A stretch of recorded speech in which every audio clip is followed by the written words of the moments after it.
Malaysia's economy, as measured by gross domestic product, grew by 8.9% year-on-year, soundly beating market forecasts. Domestic demand strengthened amid normalising economic activity as the country moved towards COVID-19 endemicity and reopened international borders, according to Bank Negara. On a quarterly basis, the country's economy grew 3.5% in the second quarter from the preceding first quarter, with growth in April and May 2022 being particularly robust, according to the central bank. For the first half, GDP grew by 6.9% year-on-year. Despite the better-than-expected 2Q economic growth and potential stronger performance in the third quarter, BNM is keeping its 2022 GDP growth projection at 5.3 to 6.3%. Governor Tan Sri Nur Syamsiah Muhammad Yunos says that there are enough tailwinds where domestic demand like consumption, private investment and even public investment are set to offset weakening external demand. However, she warns that the outlook remains subject to risks related to weaker than expected global growth,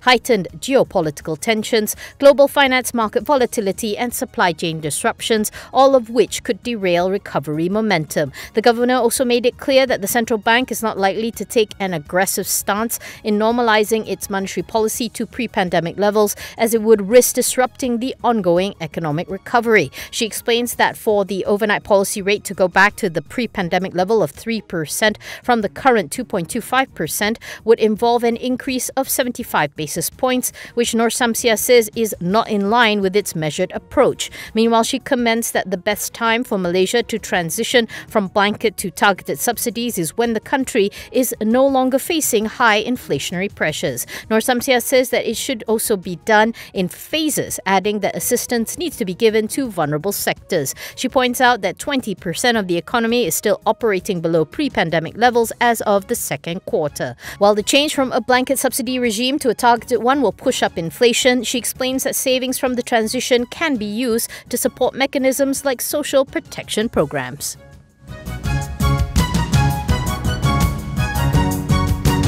A total of 31.2 billion in market capitalisation has been wiped off across 7 glove manufacturers on Bursa Malaysia since the beginning of the year. Top Glove Corp, the world's largest glove producer, saw the biggest drop in market cap, with 13.89 billion evaporated since January, its counter dropping 67% year to date. This was followed by Hatalega Holdings, which saw a 12.75 billion decline in total value as its share price retreated by 65.1% year to date. Measuring from the peak of the pandemic in December 2020, the 7 glove players have collectively lost 101.3 billion in market cap. Shares in all the major glove makers retreated on Friday as Bursa's healthcare index slipped into the red. Top Glove was the most actively traded stock on the bourse, falling to as low as 85 cent during the day before finally ending Friday 7.6% lower at 85.5 cent. The counter saw 121.6 million shares changing hands. Hatalega was Bursa's third most actively traded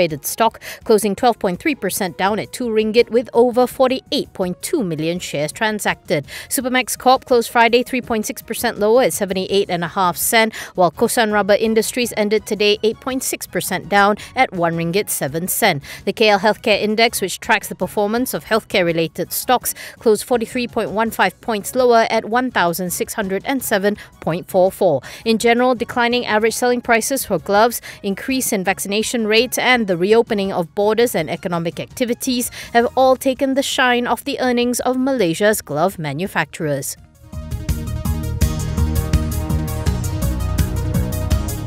Datuk Seri Najib Razak used his power as the then Prime Minister and Finance Minister in 2016 to amend a 1MDB audit report before it was deliberated by the Parliamentary Public Accounts Committee, a MACC officer testified in High Court today. MACC investigating officer Hanif Lami said his investigations led him to the conclusion that Najib had indeed used his power to order the amendments before it was supposed to be tabled at the PAC on February 24, 2016. He also said former 1MDB President and CEO Arul Kandasamy was complicit in the case with Najib regarding the amendments of the audit report. Hanif, reading from his witness statement, said Najib had instructed his former Principal Private Secretary Tan Sri Shukri Saleh to obtain the completed audit report and hand it over to Arul Kanda to check. Najib then set up a meeting in his office on February 22, 2016, attended by former Auditor General Tan Sri Amrin Buang and former Chief Secretary to the government,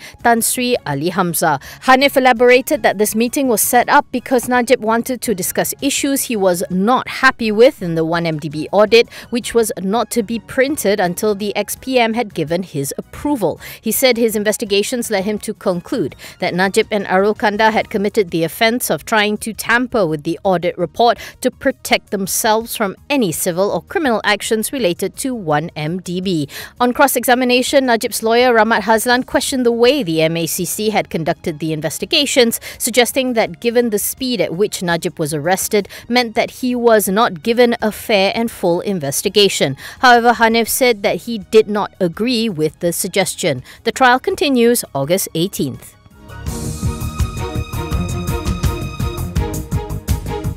Heineken Malaysia's net profit more than tripled in the second quarter to 86.1 million from 25.3 million previously, as revenue continues to recover and supported by an improvement in product mix. Revenue grew by 84% year-on-year to 644.6 million from 349.4 million, driven by the reopening of both the economy and international borders. The group declared an interim dividend of 40 cents per share for the first half, more than double the 15-cent payout in the same period last year.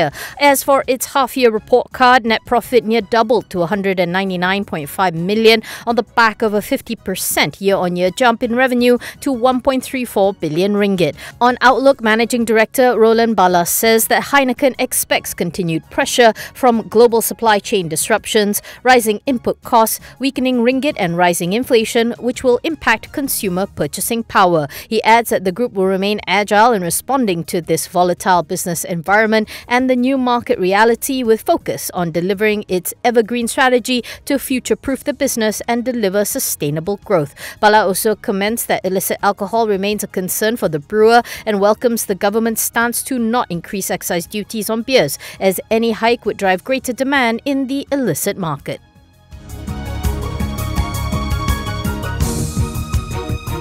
KPJ Healthcare says it recorded a significant increase in foreign patients receiving treatments through its hospitals both in Malaysia and Indonesia. In a statement, the hospital group said that in June it recorded an approximately 40% increase in foreign patient visits from neighbouring countries such as Indonesia, Singapore, Indo-China and Bangladesh. It said the June 2020 statistics also indicated that the number of patient visits almost quadrupled from the same period last year, making Indonesia the largest contributor to the health tourism business at KPJ Healthcare hospitals. It said Riau Islands, Jakarta, Surabaya, Medan, Aceh, Pekanbaru and Kalimantan accounted for the vast majority of patients in this category. President and MD Datuk Muhammad Shukri Muhammad Saleh says that KPJ expects to see a continued upward trend in the next few months due to the reopening of borders and easing of quarantine requirements since last year. He adds that these have tremendously helped its rebuilding efforts in the health tourism segment.